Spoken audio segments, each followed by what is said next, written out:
앞뒤 좌우에 계신 분들과 서로 우리 2층에도 잠옷실에도 인사하겠습니다. 예수님이 십자가에 못 박혀 죽으셨습니다. 나를 위한 죽음입니다.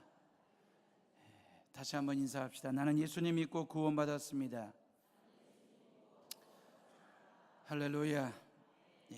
오늘은 종료주일이면서 고난주간이 시작되는 날입니다. 인류를 죄 가운데서 구원하시는 길은 죄 없으신 하나님의 아들 되신 예수 그리스도께서 저와 여러분들의 모든 죄값을 지불하고 치루시기 위해서 십자가 위에서 모든 피를 다 쏟는 그 방법, 그 길 외에 다른 방법이, 다른 길이 없기에 예수님께서 나귀의 새끼를 타시고 예루살렘 성에, 그러니까 십자가지로 들어가실 때에 성 사람 모두가 다 호산나 다윗의 자손이여 찬송하리로다, 주의 이름으로 오시는 이여 가장 높은 곳에서 호산나.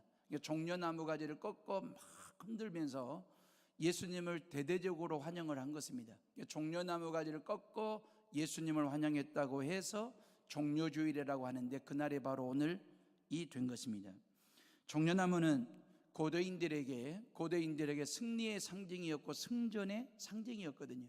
예루살렘 성 사람들이 종려나무 가지를 꺾어 흔들며 예수님을 환영했다는 말은 예수님을 승리의 왕으로 맞이하고 예수님을 승전의 왕으로 환영한다라고 하는 얘기인데, 근데 문제는 승리의 의미와 대상이 서로 다르다라고 하는 점입니다.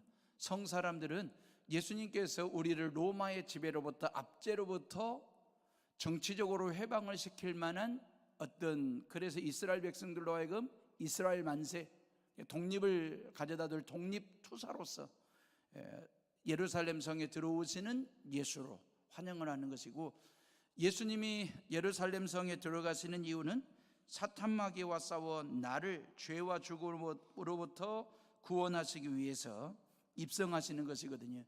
그러니까 예수님은 민중들이 원하는 일을, 요구하는 것을 하러 십자가 지러 가시는 것이 아니고 당신이 하실 일, 그게 뭐냐면 독립투사로 들어가시는 게 아니고 구원의 투사로 예루살렘 성에 들어가시는 그런 예수님의 모습입니다. 교회는 오늘부터 다음 주 부활주일까지를 고난주간으로 보냅니다. 이번 주 금요일은 예수님이 십자가에 못 박혀 죽으셨다고 해서 성금요일이라고 말하고, 예수님은 성경이 말씀하신 대로 3일 만에 다시 부활하셔서 저와 여러분들의 구원을 완성하신 것입니다. 오늘 보면은 예수님 마지막 생애 한 주간, 고난주간이 어떻게 시작되었는지를 보여주는 장면입니다. 예수님은 지금 예루살렘 성 밖에 있는 벳바게라고 하는 동네에 계셨거든요. 1절 말씀에 보면 그들이 예루살렘에 가까이 가서 감난산 벳바게에 이르렀을 때에 예수께서 두 제자를 보냈으며 그랬어요. 그러니까 성 밖에 있는 벳바게라는 동네에서 성 안에 있는 베다니 동네로 두 명의 제자를 보내시면서 뭘 시키셨냐면, 베다니 동네에 가면 나귀의 새끼가 있을 거다, 그 나귀 새끼를 끌고 오라는 것입니다. 주인이 이유가 뭐냐고 물으면 주님이 쓰신다 해라. 그러면 나귀 새끼를 보내줄 것이다. 그래서 두 명의 제자가 베다니 동네로 가서 나귀 새끼를 끌고 예수님께 온 얘기거든요. 예수님은 당신의 생애가 이 땅에 시작될 때, 탄생하실 때에 마국간 구유에 누이셨던 그 예수님이 당신의 인생 생애 마지막에 미물만도 못한 짐승 나귀, 그 중에도 새끼 말입니다, 어린 나귀를 당신이 쓰시겠다고 선택하시고 당신의 피로를 채우시는 그 예수님의 모습 말입니다. 예수님을 최초로 등에 태운 어린 나귀 말입니다. 12제자들, 성인 12제자들이 예수님을 등에 업은 적 없고, 또 12제자들이 기마 자세로 예수님을 태우고 다닌 적도 없고, 어린 나귀 새끼의 등을 필요로 하셨던 그 예수님 말입니다. 예수님 당시에 어린 나귀는 재산 목록 1위 아니면 2위를 다툴 정도로 말입니다. 이건 이동수단이고 운반수단으로 나귀였기 때문에 그렇습니다. 그래서 귀하다라고 하는 의미도 있지만, 이 어린 나귀 새끼가 예수님을 등에 태운 그런 귀한 존재가 되었으니까, 그리고 주님이 가시는 그 길에, 그 말에 십자가 지러 가는 그 길에 겸손하게 어린 나귀가 자기를 예수님께 드리는 헌신과 수고를 아끼지 아니했던 그 예수님과 어린 나귀의 동행, 이 모습이 바로 이 종료주의를 맞이하는 저와 여러분들의 모습이어야 되지 않을까라는 생각 말입니다. 누군가에게 쓰임받는다라고 하는 것은 참 행복한 일이고 기쁜 일이고 감사할 일이거든요. 이 마이크 말입니다. 이건 1년 365일 이 해오른교회 본당에서 하나님의 말씀을 여러분들의 귓전에, 그 말이에요, 하나님의 말씀을 여러분들의 마음에 새겨줄 수 있도록 말씀을 선포하고 말씀을 전달하는 마이크로 쓰임받는 거거든요. 이게 고장나지 않는 한은, 수명이 다하지 않는 한은 이 성전에서 말씀 전하는 도구로 쓰일 텐데, 이 지구상에 존재하는 마이크가 수를 헤아릴 수 없는 그 많고 많은 마이크 중에 해오른교회 선택을 받았기 때문에, 노래방의 선택을 받았다면 취객들이 부르는 뽕짝이나 지루박 그런 거 불러대는 마이크가 됐을 건데, 해오른교회 선택을 받았고 쓰임을 받아가지고 하나님의 말씀을 전하는 도구가 됐으니까 이 얼마나 특별한 마이크이냐라고 하는 것입니다. 안호성 목사님이요, 사석에서 하시는 말씀이, 나같이 못나고 버르지만 또 못한 놈이 이 전국을 누비며 세계를 누비며 전국을 다니며 복음 전하는 나팔수로 쓰임받는다는 게 기적 같다라고 하는 얘기를 종종 하셨어요. 여수를 얼마나 많이 오셨는지, 저보다도 여수 지리를, 여수 맛집을 더 많이 알고 있다는 사실에 제가 놀랐어요. 전라도 쪽에서 부흥 강사로 불러만 주면 가슴이 두근두근 뛴대요. 그 가슴이 뭉클해진대요. 호남에 살고 싶어 가지고 무안에다가 650평 땅을 사놓고 말이에요. 그 정도로 호남을 사랑하시는 귀하신 목사님이셨는데, 여수의 어지간한 교회는 다 다녀가셨어요. 해오른 교회가 늦은 거지. 요 밑에 있는 세광교회도 다녀가셨는데, 당신이 청주에 있는 세광고등학교를 나왔기 때문에 세광교회를 잊지 못하고 기억을 하고 있대요. 세광교회에서 집회를 할 때 올려다보면서 왜 저 교회는 나를 안 불러주지? 이런 생각을 했다는 거예요. 어째서 저 교회는 자기를 안 불러줄까? 다들 자기를 부흥 강사로 부르려고 애를 쓰는데 왜 저 교회는 자기를 필요로 하지 않는지, 도대체 담임 목사가 누군지 궁금했대요. 그러면서 나를 안 부르는 것이, 저 교회 목사님의 눈이 시퍼렇게 떠졌으면 좋겠다고 그런 생각도 해봤다고 그래요. 실은 저는 안호성 목사님 자체를 모르고 목회를 하고 있었던 아둔한 사람이었습니다. 재작년에 은팍교회 집회하실 때에 제가 큰 은혜를 받았거든요. 근데 날짜를 잡아달라고 감히 다가서지를 못했습니다. 작년에 여천교회 오셨을 때 부흥성에 하시길래 제가 직접 찾아뵙고 날 잡은 게 지난주 수목금 3일 어렵사리 날 잡아 부흥성회를 한 거지요. 가시면서 그러시더라고요. 불러주셔서 고맙다고, 해오른교회 교인들을 위해서 쓰임받아서 기쁘다고 그러시면서 인사하고 가셨습니다. 사랑하는 해오름의 식구들이여, 누군가에게 쓰임받는다, 누군가에게 필요한 존재로 산다, 누군가를 쓴다, 뭔가를 쓰고 있다, 뭔가에 내가 쓰임받고 있다라고 하는 것은 너무너무 귀한 일이고 행복한 일이고 기쁨이고 은혜이잖아요. 누구에게든지 무슨 일이든 잘 쓰고 잘 쓰임받는다라고 하는 것 말입니다. 예수님께서 말이에요, 십자가 지러 가는 길에 이 거룩한, 이 엄숙한, 이 귀중한 당신의 마지막 사역에 이 어린 나귀 새끼를 예수님이 필요로 하셨다, 예수님이 쓰셨다라고 하는 보잘것없는, 금방이라도 뒤뚱거리며 쓰러지고 넘어질 수밖에 없는 어린 나귀를 우리 예수님이 필요로 하셨다라고 하는 말은, 저와 여러분들을 대충 쓰시겠습니까? 저와 여러분들이 적당한 사람이겠습니까? 어린 나귀 새끼까지 그리 귀하게 쓰신 예수님께서 저와 여러분들을 얼마나 귀하게 여기실까라고 하는 것 말입니다. 저와 여러분들이 그렇게 예수님께 쓰임받는, 필요로 하는 그런 존재임을 믿으시기를 주의 이름으로 축복합니다. 주님께 쓰임받는다는 게 행복이고 최고의 존재 가치잖아요. 2019년 이 종료 주일에 주님께서 나를 필요로 하신다면 그 말이에요. 예, 쓰십시오 그 말이에요. 내 등이라도, 내 어깨라도, 내 허리의 힘이라도, 내 양다리의 힘이라도, 내 몸이라도, 내 피라도 드릴 테니 주님 쓰시고 싶은 대로 나를 쓰십시오라고 주님께 드릴 줄 아는 그런 고백 말입니다. 내가 잘나서 유능해서 똑똑해서 우리 주님이 나를 쓰시겠다라고 하는 게 아니고, 내가 쓸만해서 쓰는 것이 아니라 주님이 쓰신다 할 때 내가 쓸만한 존재가 됩니다. 내가 똑똑해서가 아닙니다. 내가 필요해서가 아니라 주님께서 나를 필요로 할 때 나는 필요로 하는 존재가 되는 것이거든요. 내가 유능해서가 아닙니다. 우리 주님이 나를 쓰시겠다 하는 그 순간에 주님의 능력이 내게 임하는 순간 나는 유능한 존재가 되는 것이니까요. 인간의 본래 모습은 질그릇과도 같은 존재이거든요. 저와 여러분의 원재료는 말이에요, 쇠도 아닙니다. 플라스틱도 아니고 아주 세라믹 같은 고급스러운 화학물질도 아니고 흙입니다. 좀 더 정확한 말씀을 드리면 창세기 2장 7절에 보니까 여호와 하나님이 흙으로 사람을 지으시고 그랬잖아요. 흙으로 사람을 지었다고 해서 저와 여러분들의 원재료가 흙인 줄 알았습니다. 근데 원어를 보면 이리 되어 있어요. 미프하 하 아다마 그러거든요. 미프하 하 아다마라고 하는 말은 흙에 있는 먼지 그 말이에요. 흙만 또 못한 먼지가 저와 여러분들의 원재료가 된 거예요. 흙만 또 못한 먼지 같은 먼지를 원재료로 삼으시고 빚으시고 비비시고 빚으셔가지고 저와 여러분들을 당신의 형상으로 빚어주신 그 예수 그리스도 그 하나님의 사랑 말입니다. 그래서 우리는 얼마나 약한 존재인지 말이에요.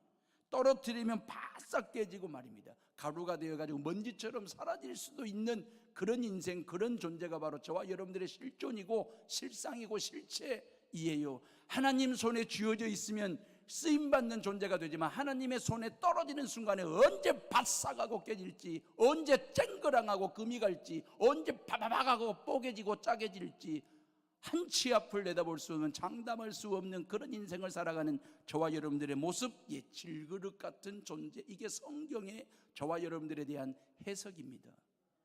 먼지만 또 못한 존재 말입니다.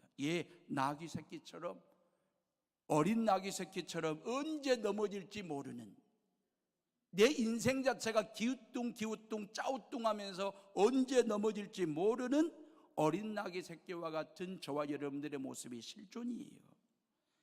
그래서 저도 한순간의 말실수나 성깔 때문에 쨍그랑하고 바싹 깨질 때가 있습니다. 그래서 제가 목사다움을 잃어버릴 때가 있어요. 남편다움을 상실할 때가 있어요. 아빠다움이 헝클어져 가지고 애들 앞에서 정말 볼성사 나올 때가 더러 있습니다. 여러분들은 그런 모습이 없습니까? 교회에서나 직장에서나 가정에서나 질그릇처럼 깨질 때 말입니다. 어떤 거래나 관계나 일 중에도 성질 부리고 막말하고 그래가지고 관계에 금이 가고 일이 깨지고 이러면 교인다움이 사라지는 거예요. 왜? 질그릇이니까. 원재료가 먼지이니까. 부모다움이 허물어지는 거예요. 자식들 앞에서. 왜 그럴까요? 질그릇이기 때문에, 먼지로 만들어진 연약한 존재이기 때문에 그 말이에요. 우리는 지난 3일 동안 엄청난 귀한 은혜를 부흥성회를 통해서 받았어요. 정말 귀한 은혜를. 내 신앙을 점검하고 내 신앙을 다듬고 다시 다짐하고 결단하는 시간을 가졌거든요. 웃기도 많이 웃고 울기도 많이 울었던 시간, 은혜를 담은 질그릇이 되었는데 언제 그 은혜를 다시 한번 뒤집어 엎어 쏟아버릴지 아무도 몰라요.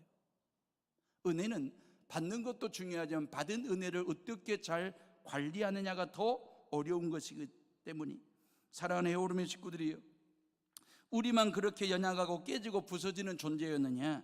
아닙니다. 성경에 등장하는 기라성 같은 믿음의 선배들도요, 다 그렇게 깨지고 부서지는 연약한 순간이 있었고 그런 존재들이었습니다. 모두 다 질그릇같이 바싹 깨진 적이 있었고 모두 다 어린 나귀 새끼처럼 넘어진 적이 있었던 믿음의 선배들 말입니다. 예를 들면 아브라함을 봐보세요. 우리는 아브라함을 믿음의 조상이라고 얘기할 때 금그릇처럼 보이잖아요. 근데 자기 한 목숨 한번 살려보려고, 자기 목숨 한번 건져보려고 이쁘디 이쁜 사라, 자기 아내를 내 누이라고 말이에요, 속이면서까지 외간 남자 침실에 들여보냈던 2번씩이나 아주 못된 남편이었거든요. 하나님께서 그렇게 아들을 주시겠다라고 약속하시고 또 약속하셨는데 젊은 여자 하갈을 통해서 이스마엘을 낳아요. 그래서 아랍 세계의 원조가 되게 해요. 이게 중동 지방의 화약고 역할의 장본인이 누군지 아십니까? 아브라함입니다. 왜 그럴까요? 질그릇이니까. 아브라함, 금방 깨질 수 있는, 금방 넘어질 수 있는 어린 나귀와 같은 존재이니까. 모세 봐보세요. 물이 없다고 백성들이 아우성을 치니까 백성들을 향하여 이 패악한 사람들은 내가 너희를 위하여 물을 내랴 성질 부리고 성가를 부리면서 지팡이로 반석을 내리쳤습니다.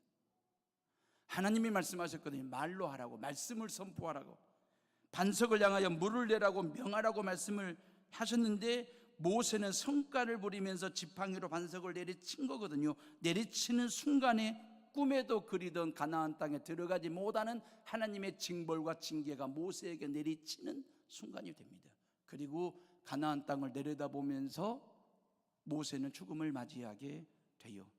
왜 그렇습니까? 모세는 질그릇이기 때문에 그렇습니다. 성경에 부서지지 않은 존재가 있던가요? 넘어지지 않는 존재가 있던가요? 아담이 부서졌습니다. 가인이 깨졌습니다. 라합은 기생이었습니다. 다윗은 강간한 그런 강강범 가늠한 사람이었습니다. 베드로는 예수님을 모른다라고 3번씩이나 부인하면서 막말까지 했던 사람입니다. 바울은 교회 핍박자였습니다. 완전하고도 완벽하고도 온전한 사람이 있었던가요? 모두가 다 질그릇이었고 어린 나귀 새끼 같은 존재들이었습니다. 교회 역사는 어떻습니까? 우리가 교회를 다니고 기독교인이다 보니까 스스로를 아름답게 봐주고 포장해서 그렇지 까놓고 보면 교회 역사 안에 얼마나 부끄러운 역사가 많은 줄 아십니까? 지난 2000년 역사 속에 엄청난 실수를 인류를 향하여 교회가 했습니다.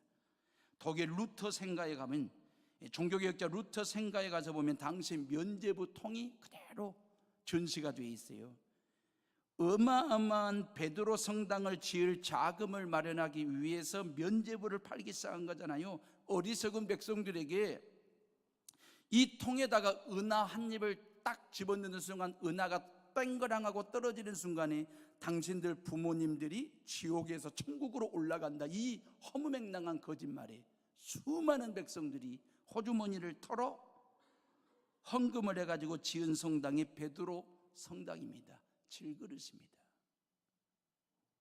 십자군 전쟁, 십자가를 앞세우고 아랍 세계를 무참하게 짓밟고 죽였습니다. 질그릇 같은 지난날의 역사입니다. 깨져야 할. 그래서 지금도 중동 사람들은요, 십자가를 구원의 상징으로 보지 않고 전쟁의 상징으로, 공포의 상징으로 십자가를 봅니다. 중동 사람들은. 가장 큰 죄악이 뭔지 아십니까? 교회가 범한 죄악 중에 종교재판이었습니다. 이단을 숙청한다는 미명하에 스페인에서만 1400만 명을 종교재판으로 죽였어요. 요 1400만 명 속에 갈릴레오가 포함되어 있고 잔다르크가 포함되어 있습니다. 반드시 깨질 수밖에 없는 지난날의 부끄러운 질그릇 같은 교회의 모습들 말입니다. 얼마나 많은 교황과 사제들이 사생활을 낳았던지 성당 옆에 고아원이 만들어졌습니다. 부끄럽고도 깨져야 할 질그릇 같은 역사입니다. 자, 그러면 이렇게 부패한 카톨릭을 개혁한다고 해서 등장한 게 개신교잖아요. 프로테스탄트 개혁교회 말입니다. 청교도 말입니다. 그럼 실수하지 말아야죠. 종교개혁을 통해서 프로테스탄트 개신교가 나왔으니까 카톨릭이 범한 죄를 다시 지으면 안 되고 그 타락상을 닮으면 안 되는 거잖아요. 그런데 그대로 답습합니다. 더한 타락의 길을 개신교가 걸어가고 있습니다. 질그릇입니다. 청교도들을 박해한 것은 가톨릭이 아니에요. 개신교도들이 박해했어요. 그래서 종교의 자유를 찾아 1620년 메이플라워를 타고 종교의 자유를 찾아 간 곳이 바로 지금의 미국 땅 캐나다가 된 것이거든요. 이유가 뭡니까? 질그릇입니다. 교회와 교회는 나귀 새끼처럼 약한 존재예요. 부패한 15세기 카톨릭을 개혁하자고 종교개혁을 해서 개혁교회 개신교를 만들었는데 지금은 그 개신교도 개혁 대상이 되었으니까. 왜요? 질그릇이니까. 어린 나귀처럼 연약한 존재이니까.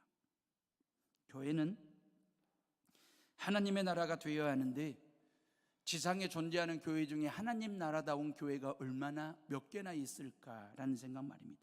어떤 교회는 전쟁터를 방불케 할 정도로 매주일 싸웁니다. 이런 교회들 이야기가 실시간으로 유튜브에 널려 있습니다. 안 믿는 사람들이 찍어서 올린 게 아니에요. 관심도 없어요. 일명 그 교회를 다니는 교인들이 촬영을 해가지고 유튜브에 그대로 올려놓습니다. 얼마나 부끄러운지. 교회가 전쟁 중이다 보니까 사탄 마귀들이 휴업 중이래요. 우스갯소리까지 나옵니다. 교인들끼리 싸우고 있으니 사탄 마귀들이 가만히 있어도 질그릇처럼 바싹 깨진 교회들이 얼마나 많은지. 교회는 성인들이 사는 곳은 아니지요. 죄인들이 오는 곳이죠. 죄인들이 모이는 곳이죠. 죄인들이 하나님을 만나는 곳이긴 합니다. 만약에 교회가 다닐만 하고 믿을만 한다면 제도나 사람 때문이 아니고 프로그램 때문이 아닙니다. 하나님 때문입니다. 하나님 때문에 그 교회는 다닐만 하고 믿을만 한 거예요. 우리는 교회를 믿는 존재가 아니라 하나님을 믿는 존재이기 때문에 이런 부끄러운 교회의 모습은 지금만의 모습이 아니에요. 고린도전 후서는 우리의 신앙생활에 아주 중요한 성경이거든요. 사랑이 뭔지 물으려고 하면 고린도전서 13장을 읽으면 되고, 부활이 뭐냐고 알려면 고린도전서 15장 부활장을 보면 되고, 은사가 뭔지 고전 12장 14장을 읽어보시면 되고, 성찬식을 어떻게 해야 되는지 그러면 고린도전서 11장을 보면 나옵니다. 그러니까 우리의 신앙생활의 목회에 꼭 필요한 가르침이 고린도서에 있어요. 그러니까 신약성경 27권 중에 고린도전서와 후서가 없으면 신앙생활에 상당한 애로사항이 있을 거예요. 목회에 상당한 복잡함이 있을 거예요. 근데 이 고린도전서와 후서가 우리에게 많은 걸 가르쳐주고 이렇게 좋은 면도 있거든요. 그런데 교회가 이럴 수가 있구나, 교인들이 이런 존재이구나 라고 하는 것을 실망스럽고 부끄러운 면도 여과 없이 말이면 리얼하게 고린도서에 다 기록을 해놓았거든요. 고린도전서 1장 교회 분쟁과 파당을 짓는 성도들의 부끄러운 모습을 여과 없이 그대로, 5장 교인들의 성적 타락에 대해서, 7장 6장 교인들 간의 고소고발, 7장 결혼 문제, 8장 제사 문제, 16장의 헌금 문제도 아주 심각하게 말입니다. 이게 교회 안에 지뢰처럼 언제 여기저기서 이런저런 문제로 뻥뻥 터질지 예측할 수 없는 문제라고 하는 이 지뢰들이 그냥 쓰레기 같은 잡동사니들이 고린도서에 다 그대로 나와 있습니다. 여과 없이 그대로 기록을 해놓았어요. 근데 지금도 이런 부끄러운 모습들이 여전히 있거든요. 로마서는 신앙의 본질을 가르쳐주는 아주 중요한 책입니다. 신앙의 본질이 뭔지. 근데 고린도서는 말이면 교회 생활 이모저모가 무엇인지를 가르쳐주는 아주 좋은 책이거든요. 그러니까 사도 바울은 이런저런 교회 문제, 교인들의 타락상, 질그릇 같은 교회의 모습을 다 다루고 난 다음에 내린 최종 결론이 뭐냐면 고린도후서 4장 7절 말씀이에요. 우리가 이 보배를 질그릇에 가졌으니 이는 심히 큰 능력은 하나님께 있고 우리에게 있지 아니함을 알게 하려 함이니라. 그래서 어떤 뉘앙스입니까? 어떤 맥락일 것 같습니까? 교회 안에 있는 우리의 부끄러움과 연약함과 죄성과 민낯과 추함과 지저분함을 과감없이 더하지도 빼지도 않고 그대로 기록해 놓고 보니 결국 우리는 연약한 질그릇과 같은 존재이고 어린 나귀와 같이 넘어질 수밖에 없는 존재. 이게 결론이에요.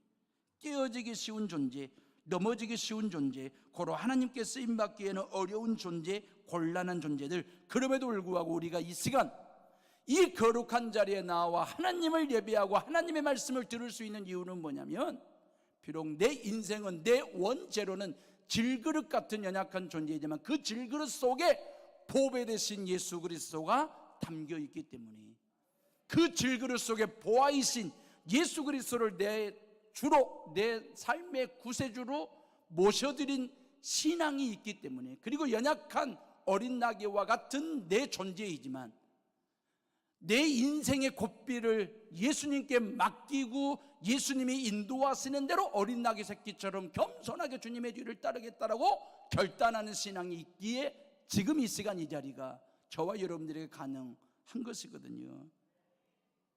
그릇 자체가 중요한 게 아니고, 그릇의 재료가 중요한 게 아니고, 그릇의 디자인이 중요한 게 아니고, 그 그릇 속에 뭐가 담겨져 있느냐, 무엇을 담고 사느냐, 그것이 바로 그 그릇의 가치를 결정하고 쓰임새를 결정하는 것이 되기 때문에 그 말이에요. 내가 깨지기 쉽고 넘어지기 쉬운 존재라는 것을 아는 것은 보배이신 예수 그리스도를 붙잡으면 된다라고 하는 걸 아는 거예요. 내가 연약한 존재고 넘어질 수밖에 없는 존재라는 것을 알고 인정하는 것은 부끄러운 게 아니고 부러운 거예요. 문제가 뭔지 아십니까? 그걸 모르는 것이 문제인 것이지. 부끄러운 것은 내가 정말 연약한 질그릇 같은 존재고 넘어질 수밖에 없는 연약한 어린 나귀와 같은 존재라는 사실을 인정하지 않고 의기양양 나는 언제든지 튼튼하고 단단하고 힘도 있고 세고 내 인생은 넘어지지 않는다라고 늘 그렇게 자신만만하게 살아갈 때에 우리가 언제 깨질지 언제 넘어질지 모르는 그 인생 말입니다. 내가 질그릇 같은 존재라는 것을 아는 것이 문제가 아니라 모르는 것이 문제가 되는 거죠. 그릇의 재료가 흙이냐 쇠냐 스댕이냐라고 하는 건 중요한 게 아닙니다. 그 안에 뭘 담았느냐, 예수 그리스도를 담으면 보배함이 되는 것입니다. 고로 내 원재료인 질그릇에 집중하지 마시고 내 안에 계신 보배이신 예수 그리스도께 삶의 포커스를 맞추고 살아가는 우리 모두가 다 되시기를 주의 이름으로 축복합니다. 질그릇 같은 나 때문에 뭐가 되는 것이 아니고 내 안에 계신 그 예수님 때문에 뭐가 되든 뭘 하든 되어지는 그 은혜 말이에요. 사랑하는 헤어로미 식구들이요, 이 세상에서 가장 값비싼 항아리가 어디에 있는 줄 아십니까? 이스라엘에 가면 박물관에 있어요. 뭐 값을 매길 수 없을 정도로 비싼 항아리입니다. 여러분들이 생각할 때 항아리가 뭘 비싸봐야 얼마나 비싸다고 값을 매길 수 없느냐고 얘기하시다라고 반문하실지 모르겠지만, 근데 이스라엘 정부는요 억만금을 준다고 해도 그 항아리를 팔지 않습니다. 그 항아리는 1947년 2월에 쿰난이라고 하는 동굴 속에서 베두인이라고 하는 목자가 양을 찾으러 들어간 거예요. 동굴 속에 양을 찾으러 들어갔다가 항아리를 발견하게 됐고, 그 항아리 속에 가죽, 짐승 가죽에다가 이사야 성경 66장을 그대로 기록되어져 있는 사본이 담겨져 있는 항아리를 발견하게 된 겁니다. 근데 이 베두인 목자가 이 항아리 속에 있는 성경인 줄을 모르고 고물상에다 1달러에 팔았습니다. 근데 이 고물상에 있던 이것을 고고학자가 100만 달러에 사가지고 왔습니다. 그리고 성경을 사본을 가지고 연구하게 됐습니다. 이것을 이스라엘 정부가 1000만 달러를 주고 항아리와 이 두루마기 성경을 사게 된 것입니다. 그리고 그 항아리를 이스라엘 박물관에 비치하고 진열하고 값을 매길 수 없는 그런 항아리로 사용하게 된 거죠. 성경 사본에 값을 매길 수가 없는 것처럼 말이에요. 자, 이 성경을 담고 있던 항아리는 여러분들 아파트 베란다에 있는 항아리만도 못한 항아리입니다. 재료로 보나 디자인으로 보나 크기로 보나 쓰임새로 보나. 근데 값이 달라요. 여러분들이 가지고 있는 항아리는 얼마든지 팔 수도 있고 살 수도 있어요. 근데 이 항아리는 어떤 값을 줘도 팔지 않는다는 게 이스라엘 정부의 생각이거든요. 이유가 뭔지 아십니까? 여러분들이 가지고 있는 항아리 속에는 된장이 있거든요. 고추장을 담아놓고 있거든요. 간장을 담아놓는 항아리이거든요. 근데 이 이스라엘 박물관에 있는 항아리는 하나님의 말씀, 가죽에 기록된 성경을 지난 수천 년 동안 항아리 속에 품고 담고 있었던 항아리였기 때문에 이스라엘 정부는 말입니다, 성경 사본뿐만 아니라 그 항아리를 값을 매기지 않는다, 팔지 않는다 라고 하는 얘기를 하는 것입니다. 다시 창세기 2장 7절로 돌아가 보면, 여호와 하나님이 흙으로 사람을 지으시고 생기를 그 코에 불어넣으시니 사람이 생명이 된지라 그랬잖아요. 우리의 원재료가 흙, 아니 미프와 하 아담아라고 흙에 있는 먼지 그랬잖아요.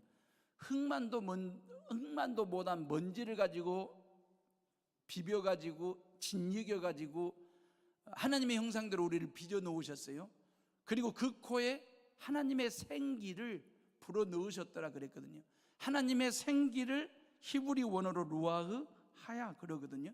루아흐 하야라고 하면 하나님의 숨 그 말입니다. 하나님의 호흡 그 말입니다.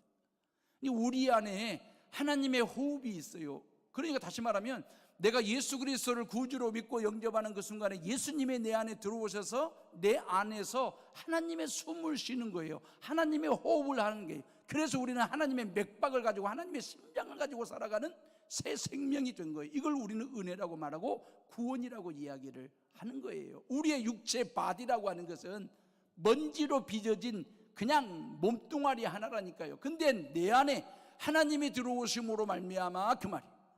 하나님의 내 안에서 호흡을 하세요.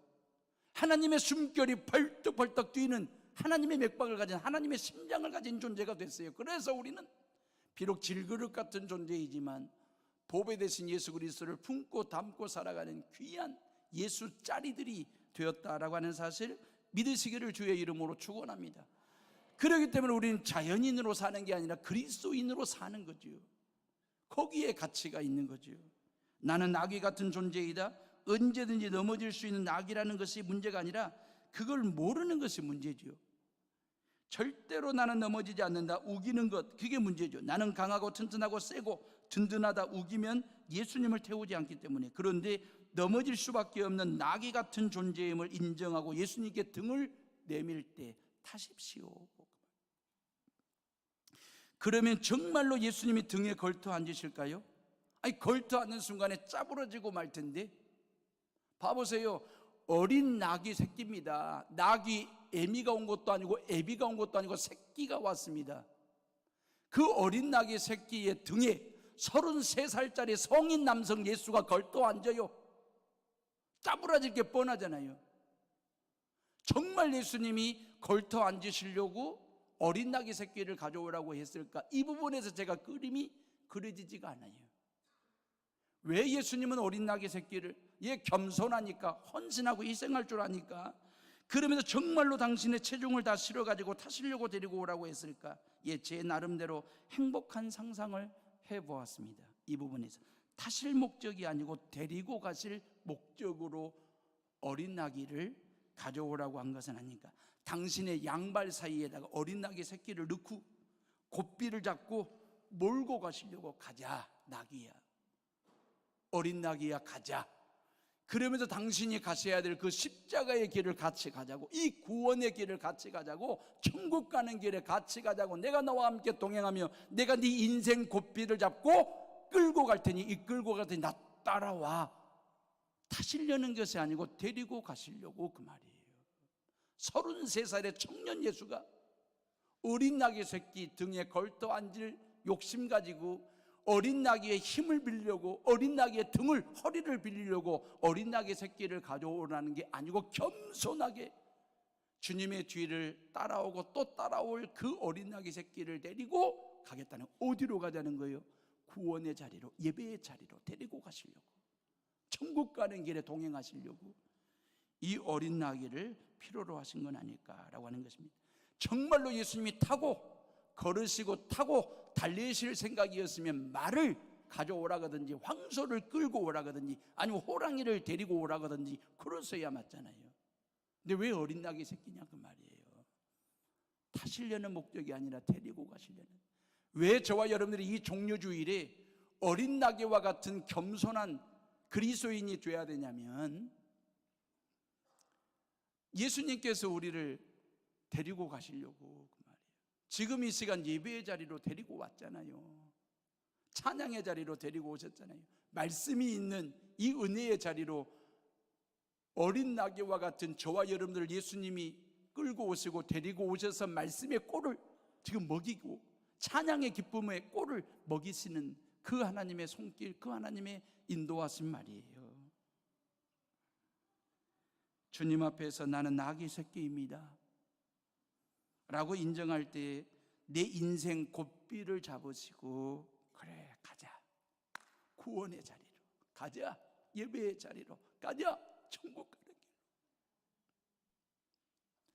내가 내 인생의 고삐를 내가 쥐고 이리 끌고 저리 끌고 가고 서고 뒤로 돌아서고 반복하기를 여러 번 하다 보니까 내 인생에 어긋남이 있고 엇나감이 있지만, 내가 어린 나귀 새끼처럼 겸손하게 주님 타십시오, 등을 대고 허리를 보여드리고 그럴 때 그 예수님이 타시겠어요? 내 인생의 고삐를 쥐고 그래 내가 너와 함께 동행할게, 내가 너와 함께 간다, 가자. 예배의 자리로, 구원의 자리로, 천국의 자리로 인도하실 그 하나님의 은혜 말입니다. 하나님 나라 갈 때까지 저와 여러분들의 실존, 실상, 실체는 연약한 질그릇, 금방이라도 깨질 것만 같은, 금방이라도 넘어질 것만 같은 어린 나귀와 같은 인생. 근데 저와 여러분들의 귀한 존재로 살아가는 이유는 질그릇 같은 내 인생 안에 보배 되신 예수 그리스도가 들어와 계시고, 그 보배 되신 예수 그리스도께서 어린 나귀와 같은 내 인생에 넘어지지 않도록 내 인생의 고삐를 쥐고 가자, 내가 너와 함께 동행하며 내가 너와 함께 하겠다라고 말씀하시는 그 하나님의 은혜 말입니다. 그러니까 이 주일날마다 이 성전에 들어오실 때에는 어린 나귀와 같은 겸손함으로 들어오셔야 돼요. 황소처럼 들어오셔가지고 힘을 쓰면 안 돼요. 말처럼 뛰어 들어와 가지고 이리 뛰고 저리 뛰며 교회를 어지럽히면 안 돼요. 호랑이처럼 성전 안에 들어와 가지고 이빨을 드러내고 신앙생활 하시면 교인들이 벌벌벌 떨어요. 어린 나귀처럼 겸손하게 성전에 들어오셔서 무릎을 꿇고 등과 허리를 주님께 내드리고 타십시오. 그런 믿음, 이게 종려주일이에요. 요즘도 한 번씩 다혜가 말타기를 하고 싶다고 제 등에 오를 때가 있습니다. 그리고 아빠 이랴 그럽니다. 그러면 저는 말소리도 내고 말처럼 뛰기도 하고, 그러면 신이 나가지고 좋아라 합니다. 아빠 등에 탄 딸보다도 등에 딸을 태운 아빠의 마음이 훨씬 더 기쁘고 즐겁습니다. 딸만 태워도 세상을 다 태운 듯 기쁘고 행복한데, 예수님 태우고 산다면 실은 예수님이 내 등에 타시겠습니까? 당신 등에 나를 태우시고 세상으로 나아가 동행하시고 인도하시고 함께 하실 그 하나님의 은혜 앞에 우리 모두가 다 겸손하게 살았으며, 그 말이에요. 나 귀와 마 귀는 한 획 차이입니다.